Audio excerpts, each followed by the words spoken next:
Hi everyone, this is Dr. Leininger here for part 3 of L5 Bioenergetics. Where we left off last time, of course, well, let's go here and bring this back up. What we're talking about are the pathways, the metabolic pathways or the energy pathways that are leading to the resynthesis of ATP. So far we've discussed the phosphagen system. We've talked about anaerobic glycolysis, and now today we're going to talk about the aerobic systems, or oxidative. Where we left off last time was anaerobic glycolysis is the first 10 steps of both anaerobic glycolysis, meaning that it can end with lactate if you're moving very intensely, but it's also the first 10 steps of aerobic glycolysis. What happens here, though, is once you have pyruvate, instead of it going to lactate, you're going to convert it to acetyl-CoA.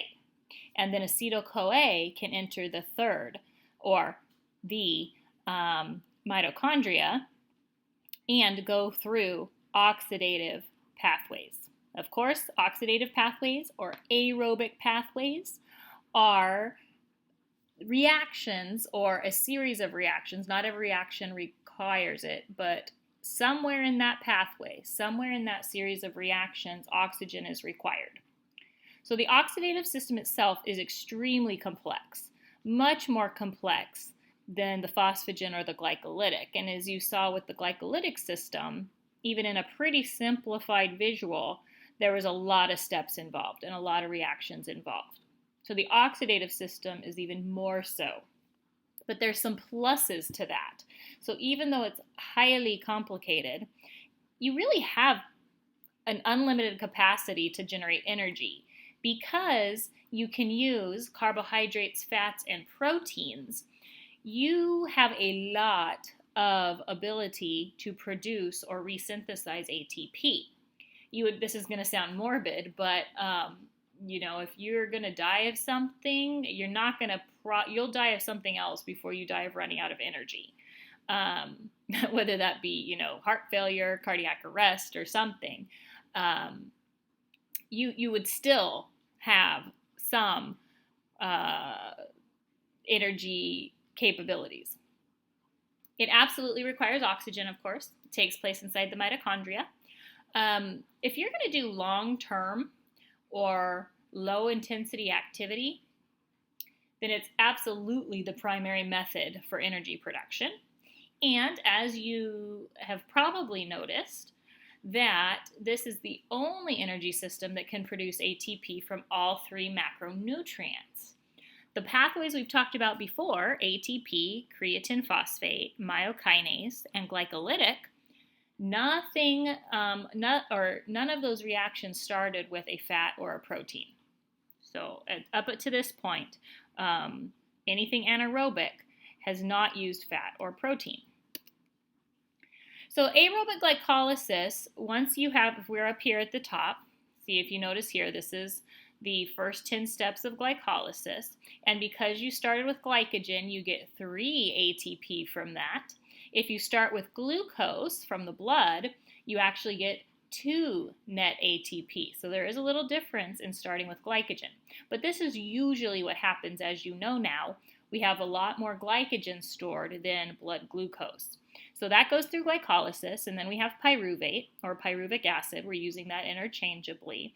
And now this purple box here is representing the mitochondria. The purple boxes are representing the mitochondria.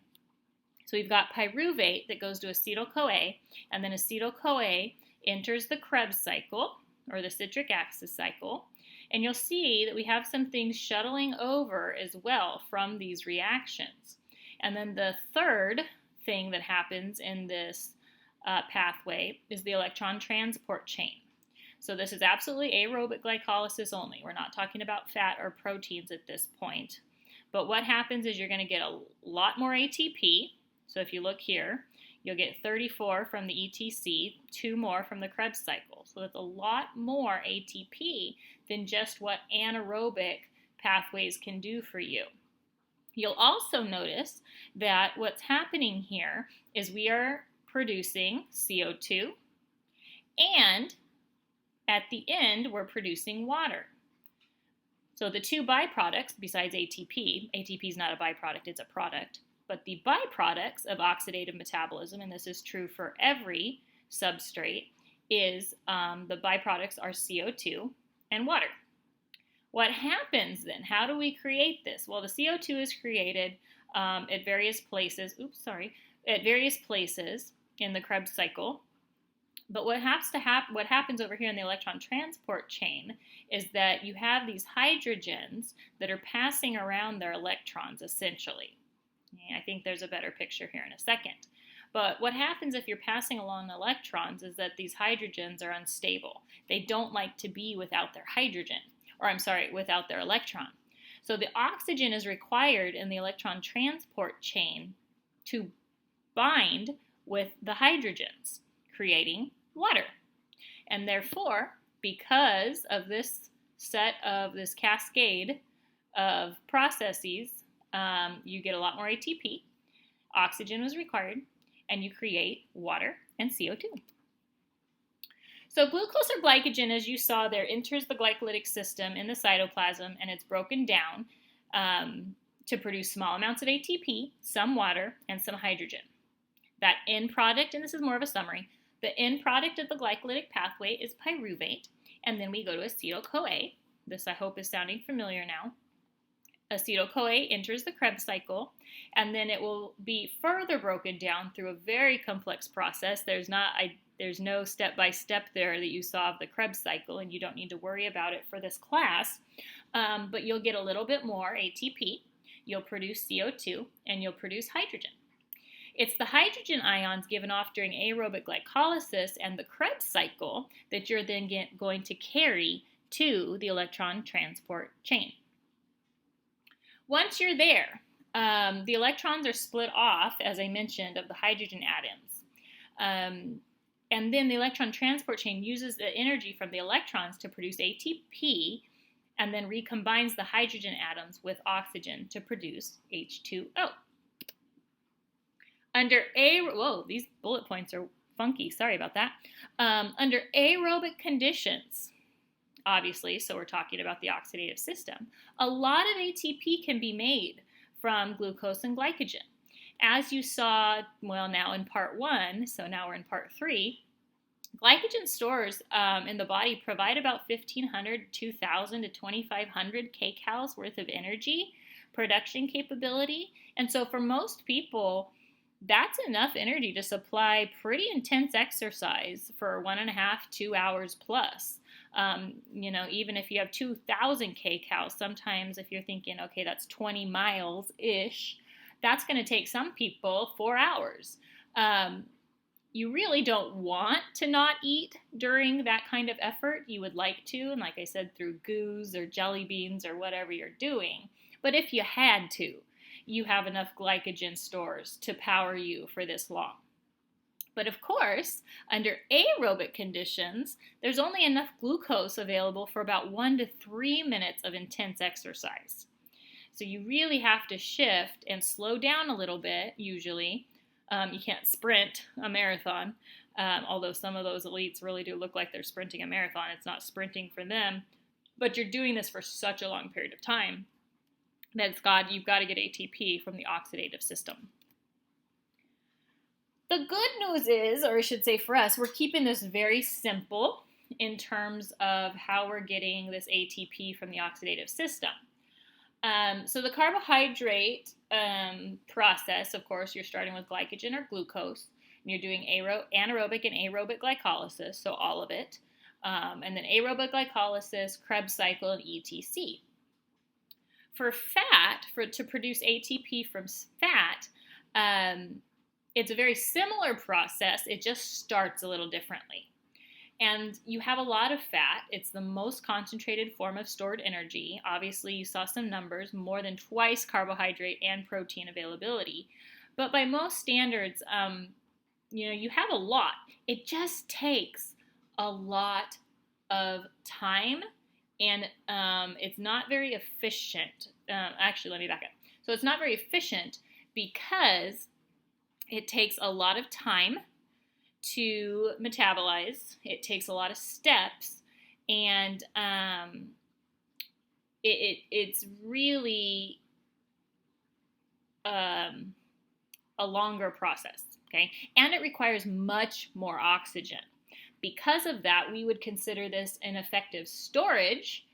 So, it's effectively stored, but it's not effectively used.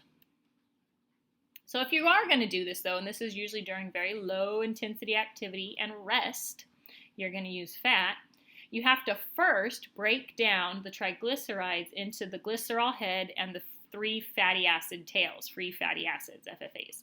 That is called lipolysis. Lysis, breakdown, as we discussed in part 2. Lipo is going to refer to fats or lipids.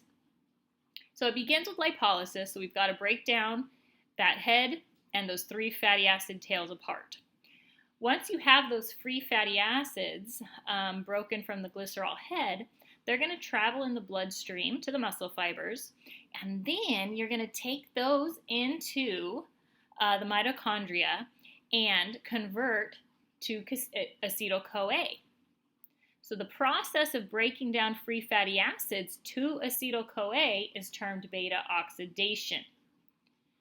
So much like aerobic glycolysis took glucose and got it to pyruvate, and then pyruvate went to acetyl-CoA, the free fatty acids have to go through beta oxidation in order to get it to acetyl-CoA. So here's a look at the comparison, if you will. So with glucose on the left and in the pink, you know how that goes. Now triglycerides take some water and actually take some carbohydrate as well to get going. But once you do this beta oxidation, which is many steps, just like the Krebs cycle, but we don't have to learn it for this class, you're getting that acetyl-CoA. Acetyl-CoA, acetyl-CoA.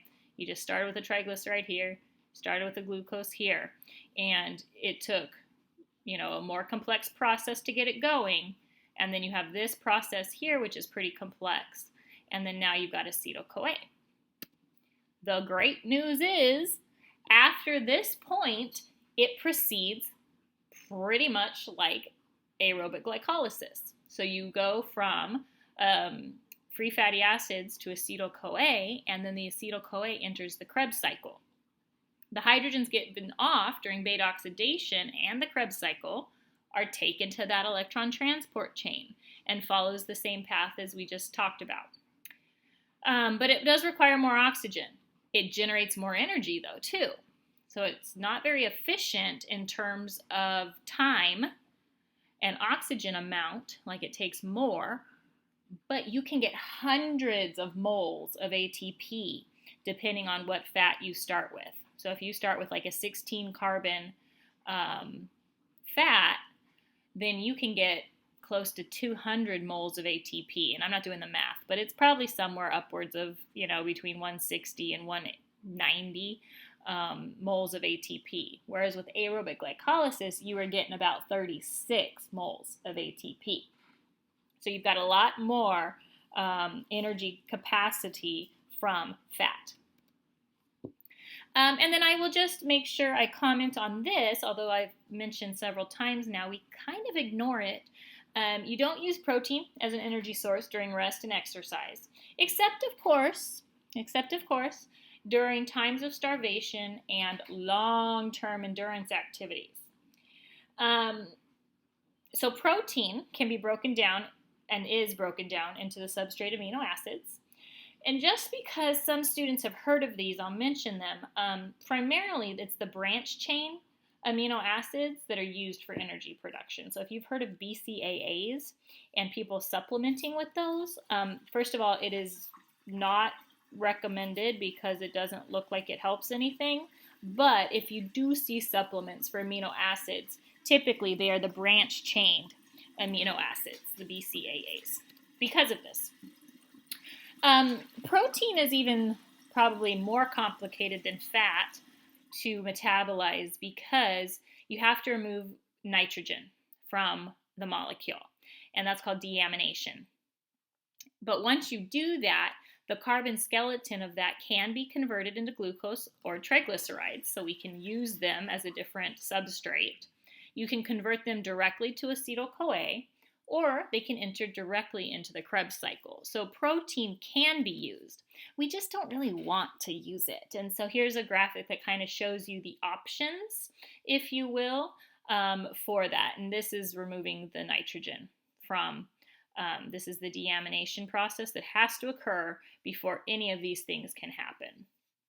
So just want to mention that, didn't want to completely ignore it, because you can do this and you will do this if you are not well fed, but typically you do not. So this is kind of just the summary slide of the different pathways that we've discussed. And, so if you start with glycogen, which is very, very common in high intensity activity, you go from glucose, you go through anaerobic glycolysis to aerobic glycolysis, and then to the Krebs cycle. And then the ETC is not on here, it's okay. Triglycerides, you can see there how pyruvic acid can go to lactic acid if needed or if necessary, and how proteins can be used in 3 different places. So just again, summary slide. Let me know if you have any questions or comments. If you're feeling a little overwhelmed by this, do the textbook readings. I think it'll help a lot. I'll remind you of that. And then I do think this will all start to come together, especially when we get to lecture 6, which is energy use, because now we're going to apply it.